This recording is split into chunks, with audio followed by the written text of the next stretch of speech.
ધ્યાન આપજો બેટા, આપણા ચેપ્ટરનું નામ છે સિવિક્સનું ચેપ્ટર 1 પાવર શેરિંગ.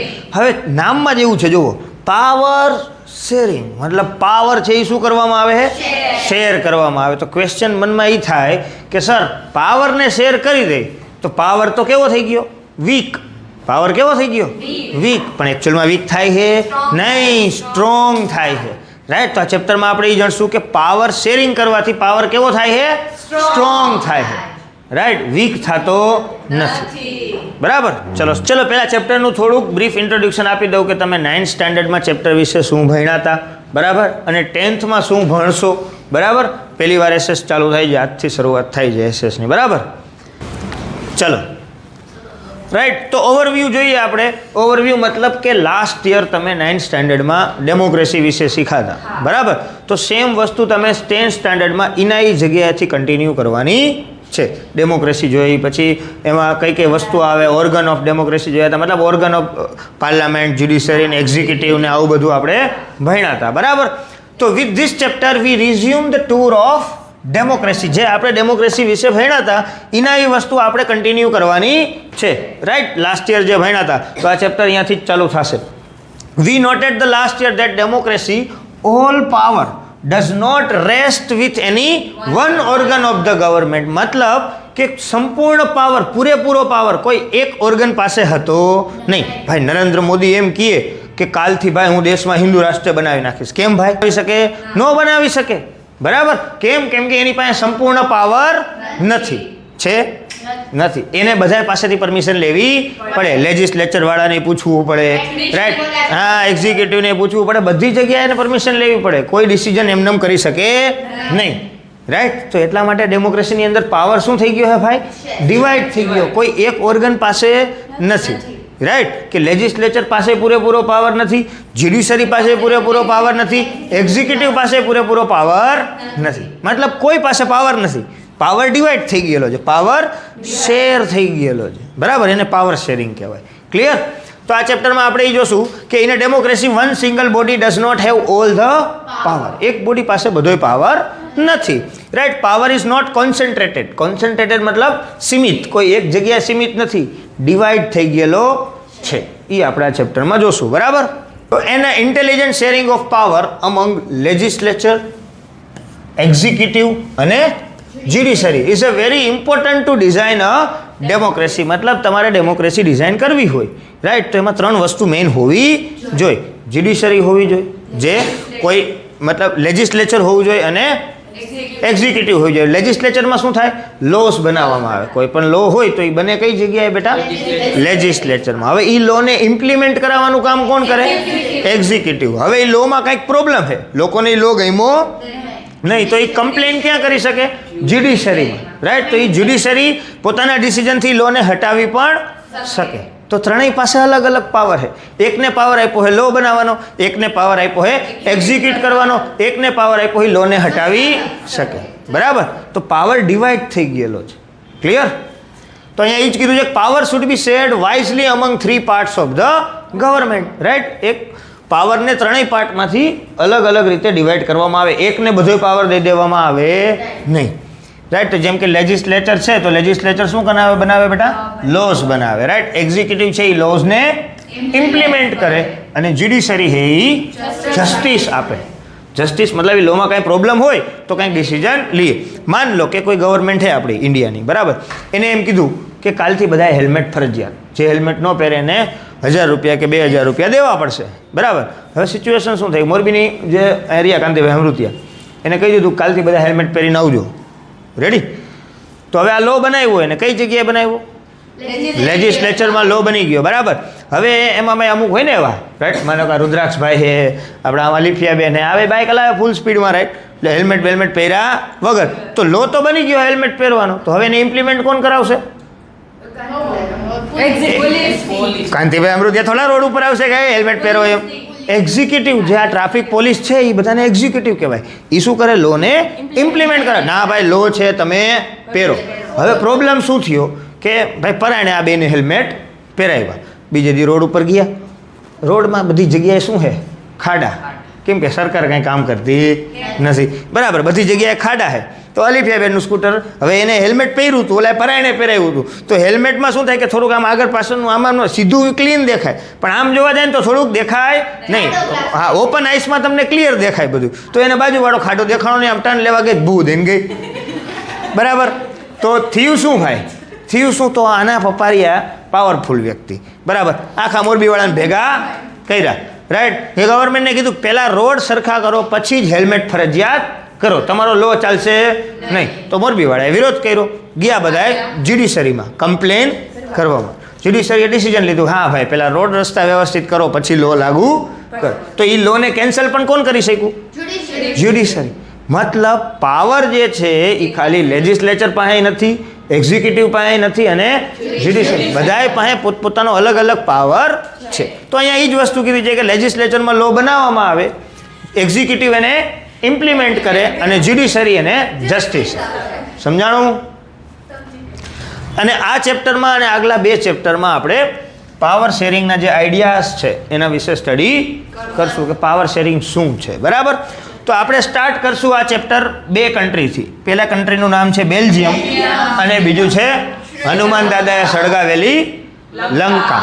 બરાબર. તો લંકા દહન આજે કરશું આપણે, બેલ્જિયમ વિશે પછી કરશું.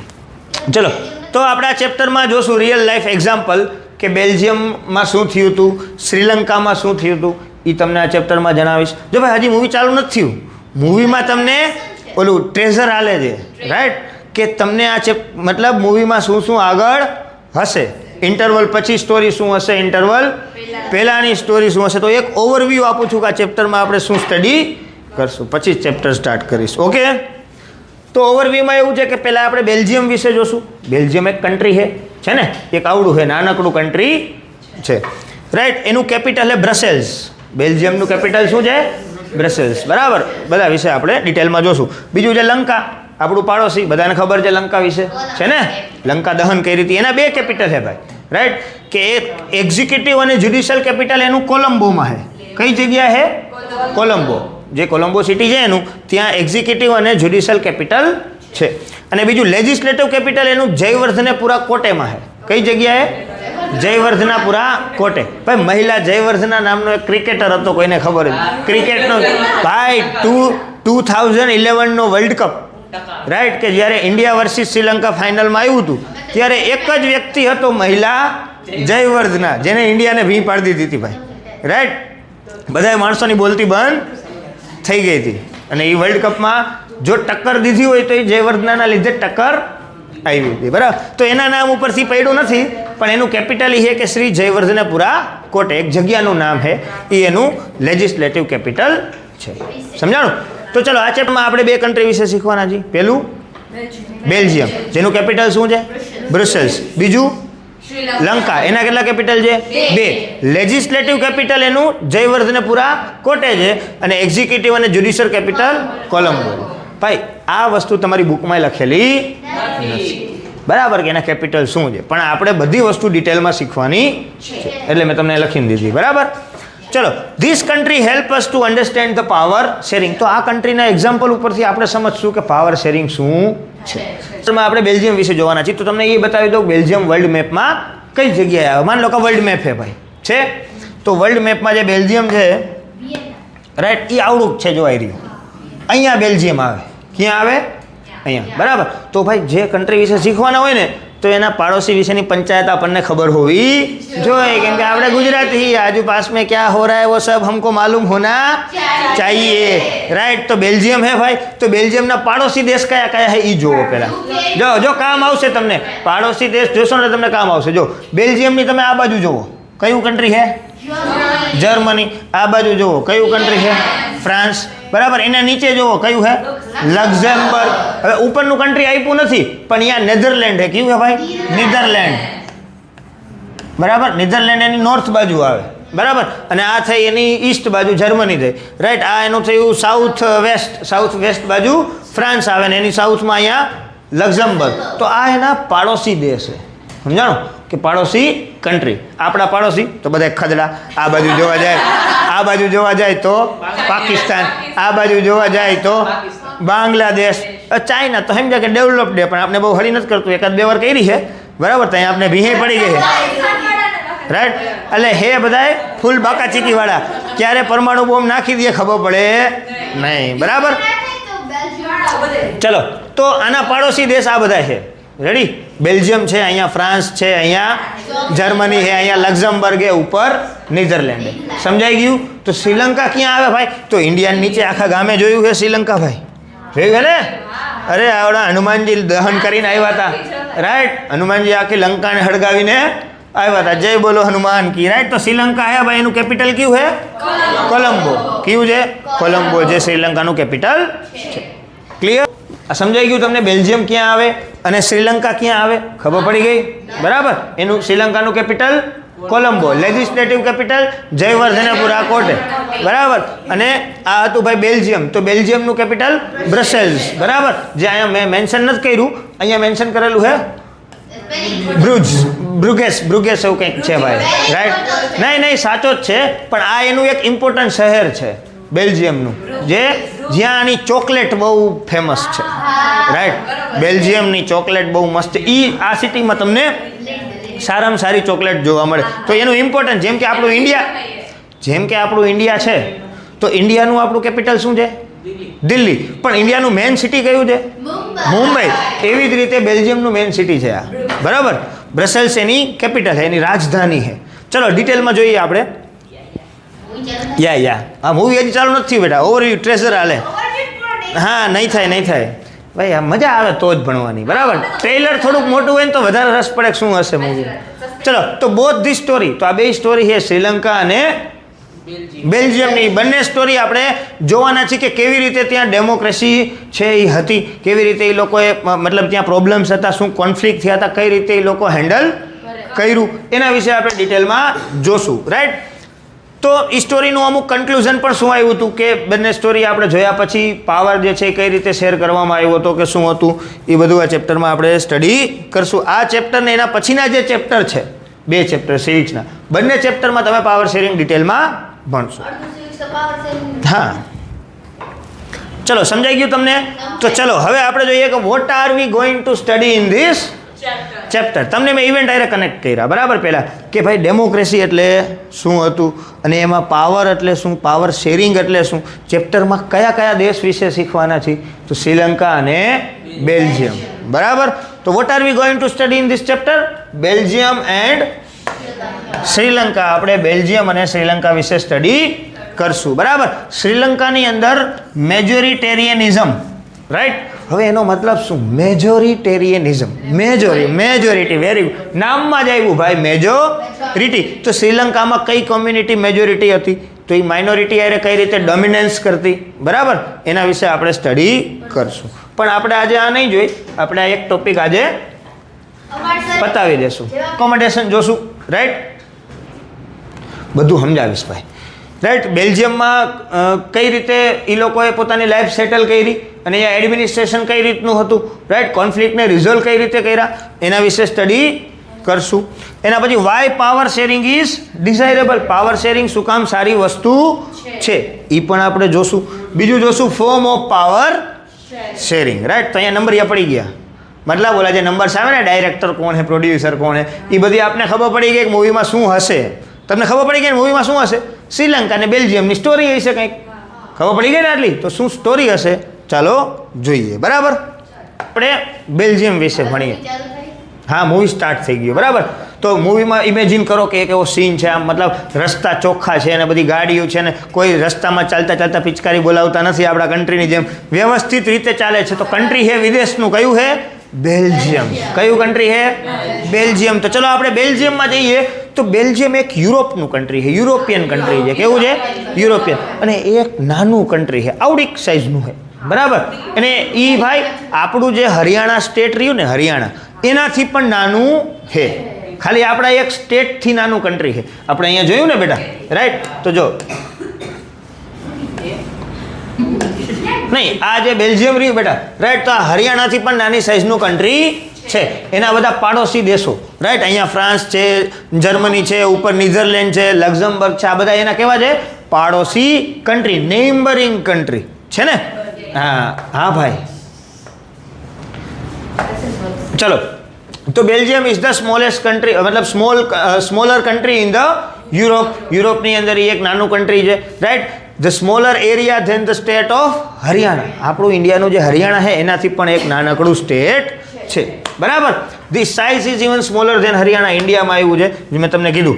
It has a border with France, મતલબ એની આસપાસના દેશ કયા કયા છે? એક બાજુ શું છે? ફ્રાન્સ છે, એક બાજુ શું છે? નેધરલેન્ડ છે, એક બાજુ જર્મની અને એક બાજુ લક્ઝમબર્ગ. જે મેં તમને કીધું, નોર્થ સાઈડ કયું છે?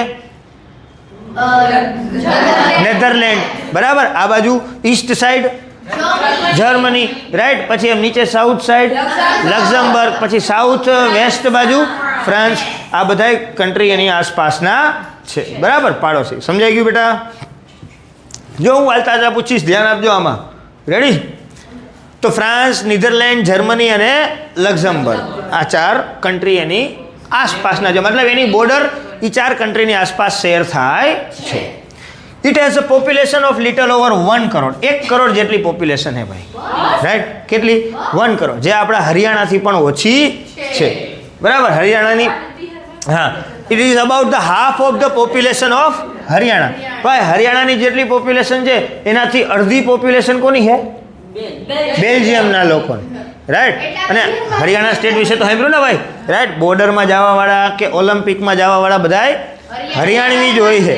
એટલે ભાઈ તમારે ક્યાંય ભાઈ લપ થઈ જાય તો તારે ખાલી મોરબી પૂરતી જ લપ કરવાની ભાઈ. કોઈ હરિયાણાવાળો આવે તેની યારે લપ કરવા જતો નહીં ને ક્યાંય દેખાઈશ નહીં. આ હકીકત છે, સમજાણું? હા. અને સ્ટ્રોંગ હોય. તમે ઓલિમ્પિકમાં જો આપણો બોક્સર જે ઇન્ડિયાને રિપ્રેઝેન્ટ કરે, શું નામ છે એનું? વિજેન્દર સિંહ કરીને કંઈક છે. વિજેન્દર સિંહ છે ને, બોક્સર છે. હા, એવું કંઈક. એ પણ હરિયાણાથી બિલોંગ કરે છે. તો મતલબ જે આર્મીમાં જવાવાળા હોય કે બોક્સિંગમાં જવાવાળા હોય, they all are majority all are belongs to, હા, પંજાબ એન્ડ હરિયાણા. અને એ એક એગ્રીકલ્ચર સ્ટેટ છે. ત્યાં ખેતી બહુ ઇમ્પોર્ટન્ટ છે હરિયાણામાં, બરાબર. તો હરિયાણા વિશે થોડુંક આપણે જોઈ લીધું કે હરિયાણામાં આવું છે. અને આપણું ગુજરાતમાં જોવા જાય ને તો અહીંયા મોસ્ટલી છે ને મની ઓરિએન્ટેડ પીપલ છે, કે જેને ખાલી શેનાથી મતલબ છે? પૈસા કમાવા ના. જો બીજા બધા જેટલા બી સ્પોર્ટ્સ લઈ લ્યો તમે, ફૂટબોલ લઈ લ્યો, બેડમિન્ટન લ્યો કે બોક્સિંગ લ્યો, રાઈટ. આ બધા જેટલા સ્પોર્ટ્સ રહ્યા, રાઈટ, એ બધા સ્પોર્ટ્સમાં જો મોસ્ટ ઓફ ધ ગુજરાતની બહારવાળા સ્ટેટવાળા જાય છે. અને ગુજરાતમાંથી કેવા વ્યક્તિ છે જવાવાળા? ક્રિકેટમાં ગુજરાતી વધારે જોવા મળશે. કેમ? કેમ કે ક્રિકેટમાં જ પૈસા હે, રાઈટ. જસપ્રીત બુમરાહ તો ગુજરાતી, હાર્દિક પંડ્યા, અક્ષર પટેલ, રવિન્દ્ર જાડેજા, ચેતેશ્વર પુજારા, ભાઈ કેટલા ગુજરાતીઓ ક્રિકેટને રિપ્રેઝેન્ટ કરે છે, સમજાણું? કેમ કે પૈસા હે. તો ગુજરાતની પીપલને શું જોઈએ? પૈસા, સમજાણું? ફૂટબોલમાં નહીં જાય. કેમ? કેમ કે રૂપિયા નથી. બેલ્જિયમ હે એક નાનકડું કન્ટ્રી છે યુરોપનું, બરાબર. Which is a smaller than the states of Haryana. It is the half of the population of the Haryana. હરિયાણાની જેટલી પોપ્યુલેશન છે એનાથી અડધી પોપ્યુલેશન બેલ્જિયમની છે. તો મતલબ બહુ નાનું કન્ટ્રી છે, બરાબર. તો એની ભાઈ બોર્ડર જે છે એ 4 કન્ટ્રીઝ જોડે કનેક્ટ છે. નીધરલેન્ડ, ફ્રાન્સ, જર્મની અને લક્ઝમબર્ગ. સમજાઈ ગયું બધા તમને? આ સ્લાઇડમાં કોઈને પ્રોબ્લેમ? ચલો, હવે બેલ્જિયમ વિશે જોઈ લીધું. હવે આગળ જોઈએ બેલ્જિયમ વિશે ડિટેલમાં. ચલો, એથનિક કમ્પોઝિશન ઓફ બેલ્જિયમ, મતલબ સેમ કલ્ચરના, સેમ ગ્રુપના પીપલ, કઈ રીતના બેલ્જિયમમાં લોકો રહેતા હતા એના વિશે આપણે જોશું. તો માની લો કે અહીંયા મેં આ બેલ્જિયમ, ઓલું જે નાનકડું દેખાડ્યું હતું ને મેં ઝૂમ કરીને દીધું, બરાબર. આ શું છે? બેલ્જિયમ, બરાબર. હવે જો કનેક્ટ કરો, ઇવેન્ટને કનેક્ટ કરો, તમને ઓટોમેટિકલી બધી વસ્તુ ખબર પડી જશે. બેલ્જિયમના પાડોશી દેશ જુઓ, કયા કયા છે? ઉપર નોર્થ સાઈડ કયા દેશ છે? નીધરલેન્ડ. ભાઈ અહીંયા નીધરલેન્ડ છે, બરાબર. તો નોર્થ સાઈડ નીધરલેન્ડ છે. તો નીધરલેન્ડમાં લોકો ડચ લોકો છે. કેવા લોકો છે? ડચ. અહીંયાની ભાષા ડચ છે. કયા કન્ટ્રીની? નીધરલેન્ડની. તો નીધરલેન્ડની આજુબાજુવાળા જે લોકો હોય છે અહીંયા, તો આ જે રિજિયન રહ્યું ને, આ જે રિજિયન, અહીંયા કઈ લેંગ્વેજ બોલે લોકો? ડચ લેંગ્વેજ બોલે. કઈ લેંગ્વેજ બોલે? ડચ, બરાબર. એને આ નીધરલેન્ડનું બીજું નામ હોલેન્ડ પણ કહેવાય. હોલેન્ડના ડચ લોકો આપણે એમ કહેવાય, હોલેન્ડના ડચ લોકો, રાઈટ. આ આપણે વાત કરી બેલ્જિયમની, નીધરલેન્ડની વાત કરતા નથી. પણ બેલ્જિયમમાં જે નોર્થ પાર્ટ રહ્યો ને, આ નોર્થ પાર્ટ છે, રાઈટ. અહીંયા કેવા લોકો રહીએ છે? ડચ બોલવાવાળા લોકો રહીએ છે. ડચ એક લેંગ્વેજ છે, સમજાણું? એવી રીતે હજી બીજી ઇવેન્ટને કનેક્ટ કરો. આ બાજુ કયું કન્ટ્રી હતું? France, right. તો અહીંયા જે લોકો રહીએ છે ને, રાઈટ, એ બધા ફ્રેન્ચ બોલવાવાળા લોકો છે, રાઈટ. અહીંયા ફ્રેન્ચ બોલે છે નહીં ભાઈ, મિક્સમાં છે, રાઈટ. તો અહીંયા મોસ્ટ ઓફ ધ પાર્ટમાં જુઓ, અહીંયા કયા લોકો છે? ડચ બોલવાવાળા લોકો રહે છે. અને આ જે રેડ કલરનો પાર્ટ દેખાય તમને, અહીંયા ફ્રેન્ચ બોલો. હવે આ બાજુ કયું કન્ટ્રી હતું? જર્મની, બરાબર. તો આ જે લોકો રહ્યા ને જર્મન બોલવાવાળા કેવા હે? જર્મન. તો આખા કન્ટ્રીમાં મેઇન 3 લેંગ્વેજના લોકો રહે છે. પેલું ડચ બોલવાવાળા, લેંગ્વિસ્ટિકના આધાર ઉપર કહું છું હો તમને, લિંગ્વિસ્ટિક્સના બેઝિસ ઉપર Dutch people, Dutch speaking people, French speaking people and German speaking people. 3 લોકો રહીએ. સમજાઈ ગયું બેટા?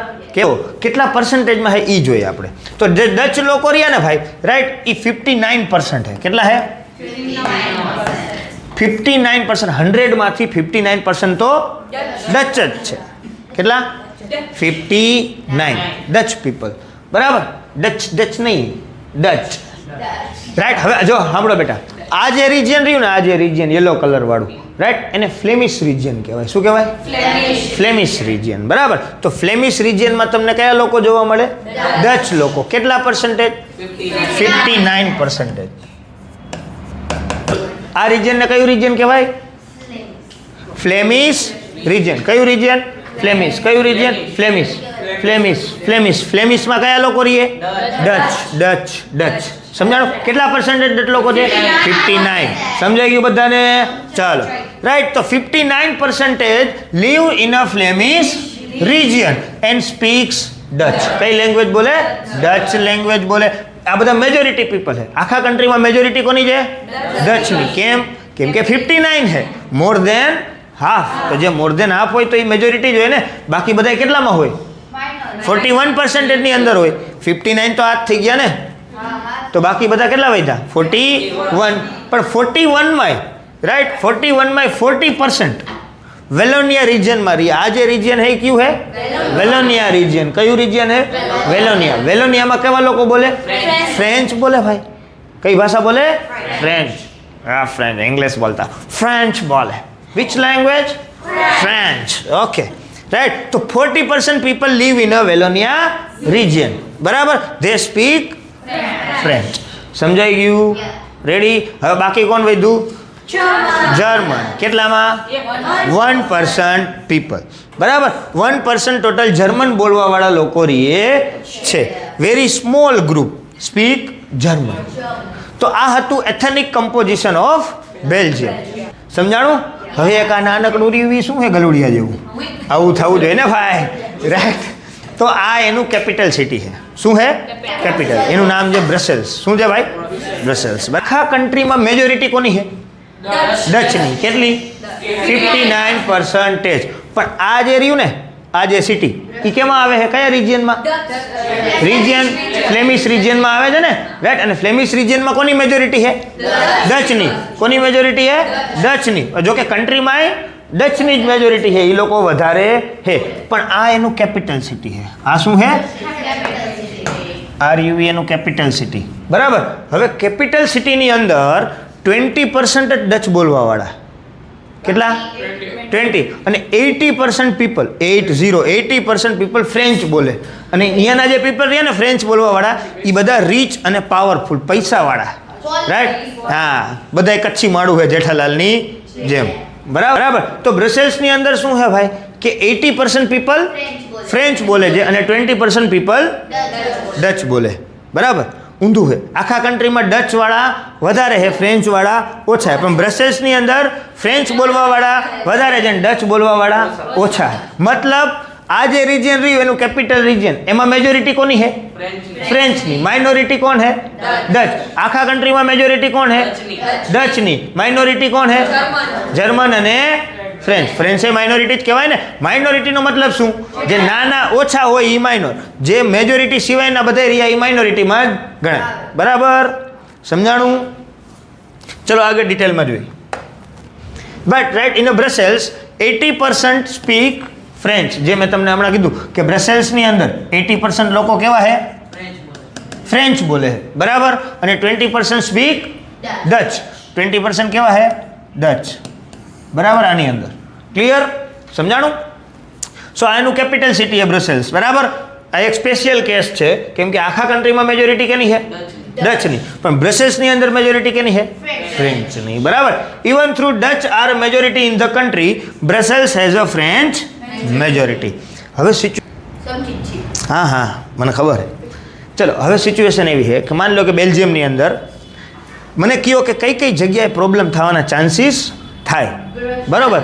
હવે જો તમને બધાને ખબર છે કે જ્યાં વસ્તુ આવી ડાયવર્સિટીની ત્યાં કોન્ફ્લિક્ટ તો હોય જ. ભાઈ સલામ કરવું જોઈએ આપણા કન્ટ્રીને, રાઈટ, કે ભાઈ આ તો આવડું છે, આ તો આવડું છે. શ્રીલંકા આવડું છે, સમજાણો. અહીંયા તો ડાયવર્સિટી બહુ થોડી છે, પણ India is a diverse country. ઇન્ડિયાની અંદર નાના મોટા કેટલા લોકો રહીએ છે, સમજાણો, કેટલાય લોકો રહીએ, રાઈટ. હા હવે પટેલ જોવા જાય તો એની અંદર કડવા પટેલ, લેવા પટેલ એમાંય છે, રાઈટ. એવી બીજી વળી ઉપર જોવા જાય તો કેટલાય પ્રકારની કાસ્ટ છે, કેટલાય રિલિજિયસ છે, તોય બધાય વ્યવસ્થિત રીતે રહીએ છે. ક્યાંય એવી સિવિલ વોર જેવી સિચ્યુએશન ક્રિએટ થતી નથી. હા નાના મોટા ઝઘડા થાય, એ તો ઘર હોય અહીંયા ઠામડા ખખડે આપણી ભાષામાં, બરાબર. કોન્ફ્લિક્ટ ઇન બેલ્જિયમ, જો બેલ્જિયમમાં કોન્ફ્લિક્ટ થયા નથી, પણ મેં તમને કીધું કે વિચાર કરો તમે, હા એન્ઝમ્પશન કરો કે બેલ્જિયમમાં શું થશે? કોન્ફ્લિક્ટ થશે, બરાબર. ચલો જોઈ શું કોન્ફ્લિક્ટ થાય. Speaking minority was rich and powerful. આખા કન્ટ્રીમાં માઇનોરિટી હતી ફ્રેન્ચવાળાની, પણ કેવા હતા? જેઠાલાલ હતા બધા. કેવા હતા? પૈસાવાળા હતા, રાઈટ. હા ઊંચી પાર્ટી હતી તારી જેમ, બરાબર. ખૂબ પૈસા હતા. તો French speaker were less in a નંબરમાં ઓછા હતા, but they are rich and powerful, બરાબર. હવે થશે શું? Dutch speaking people got benefited later. પણ કન્ટ્રીમાં, રાઈટ, એવી સિચ્યુએશન ક્રિએટ થઈ કે જે ડચ પીપલ હતા એને જે કોઈ બી બેનિફિટ્સ કે કોઈ ઓપોર્ચ્યુનિટી કે કોઈ યુનિવર્સિટીમાં એડમિશન કે જોબ વગેરે કોઈ બી વસ્તુ હોય એને એ બધી પછીથી મળી, રાઈટ. તો જ ગરીબ રહ્યા હોય ને, અને ઓલા લોકો રૂપિયાવાળા બની ગયા કેમ કે એને ઓપોર્ચ્યુનિટી જાજી મળી હતી. આવી એક સિચ્યુએશન થઈ, બરાબર. તો રાઈટ, તો જે ફ્રેન્ચ પીપલ હે એ બહુ રીચ અને પાવરફુલ હતા, અને જે ડચ પીપલ હે એને બેનિફિટ્સ લેટર પછીથી મળ્યા, રાઈટ. સ્ટાર્ટિંગમાં એને બેનિફિટ મળ્યા નહીં. Dutch people got education and economic growth later. એનું એજ્યુકેશન અને ઇકોનોમી પછીથી ધીમે ધીમે ગ્રોથ થયો. પહેલાં ગ્રોથ થયો નહીં. પહેલાં ખાલી કયા વ્યક્તિનો ગ્રોથ થયો? ફ્રેન્ચ પીપલનો, બરાબર. So they felt disadvantage. તો એને શું ફીલ થયું કે ભાઈ આ તો અમારી યારે નાઇન્સાફી થાય હે, તમે પૈસાવાળાને જ પૈસાવાળા બનાવો અને ગરીબ બિચારા ગરીબ બનતા જાય છે, રૂપિયાવાળા બનતા જાય, ગરીબ બનતા જાય. તો ઓલા જ લોકો આગળ જાય છે, અમે તો જાતા જ નથી. તો એને એક ડિસએડવાન્ટેજ ફેલ થયું, સમજાણો, કે ભાઈ અમારી યાર ખોટું થાય છે. કોને એવું થયું? Dutch people. હા, અને ઓલા લોકો પૈસાવાળા બની ગયા. હવે શું સિચ્યુએશન થઈ? This lead to tension. એના લીધે 1950થી લઈ અને 1960 સુધી એક ટેન્શન ક્રિએટ થયું. શું ક્રિએટ થયું? ટેન્શન. હા 10 વર્ષ સુધી, જેના લીધે કોન્ફ્લિક્ટ થઈ. કોની વચ્ચે? ડચ અને ફ્રેન્ચ કોમ્યુનિટી વચ્ચે કોન્ફ્લિક્ટ થઈ. શું કામ? કેમ કે ફ્રેન્ચ છે એ રીચ અને પાવરફુલ હતા, રાઈટ, અને Dutch are less powerful and less rich, right. So they got disadvantages. That is why conflict started between the 1950 to 1960. Tension was more in Brussels. જાજી ટેન્શન ક્યાં હતી? કેમ કે અહીંયા રેશિયો વધારે છે. આખા કન્ટ્રીમાં જોવા જાવ તમે તો 59-40 નો રેશિયો છે, બરાબર. બ્રસેલ્સમાં જોવા જાવ તો 80-20 નો રેશિયો છે, રાઈટ. તો અહીંયા ફ્રેન્ચ લોકો વધારે છે, પાવરફુલ છે, તો એ ડચને દબાવે, રાઈટ. ડચના છોકરાઓને અમુક સ્કૂલમાં એડમિશન મળે નહીં, અમુક તહેવારી મનાવી શકે નહીં. આવા બધા ડિસ્ક્રિમિનેશન એની જોડે થવા માંડ્યા, જોબમાં કે બધી જગ્યાએ, રાઈટ. હા, તો એના લીધે બ્રસેલ્સની અંદર બહુ ટેન્શન ક્રિએટ થયું, બરાબર. So Dutch majority in a country but minority in capital. આપણે ભણ્યા ને કે આખા કન્ટ્રીમાં મેજોરિટી કોની હતી? ડચની. પણ માઇનોરિટી ક્યાં હતી? બ્રસેલ્સમાં ઓછા હતા ને, 20% જ હતા ભાઈ. તો એ માઇનોરિટી થઈને ડચ બ્રસેલ્સની અંદર, બરાબર.